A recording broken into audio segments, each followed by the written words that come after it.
আমি জাহাঙ্গীরনগরে প্রথমে ছিলাম, চান্স পেয়েছিলাম প্রথমে ওখানে।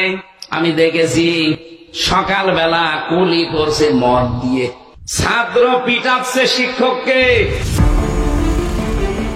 আমি জাহাঙ্গীরনগরে ছিলাম, ওখানে চান্স পেয়েছিলাম প্রথমে। আমি দেখেছি শিক্ষার্থীরা সকালবেলা কুলি করছে মদ দিয়ে, এমনটা দাবি করে বক্তব্য দিয়েছেন আলোচিত ইসলামী বক্তা ও জামায়াত নেতা আমির হামজা। তার এই মন্তব্যের পরপরই সামাজিক যোগাযোগ মাধ্যমে শুরু হয় তীব্র সমালোচনার ঝড়। শিক্ষার্থীরা ক্ষোভে ফুঁসে ওঠে, নানা মাধ্যমে প্রতিবাদ জানায়।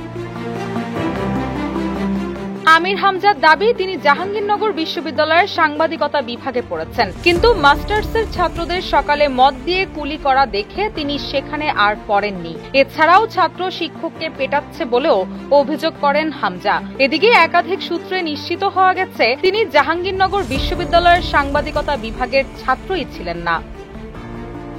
রুশা সুর, নিউজ ডেস্ক, ইত্তেফাক।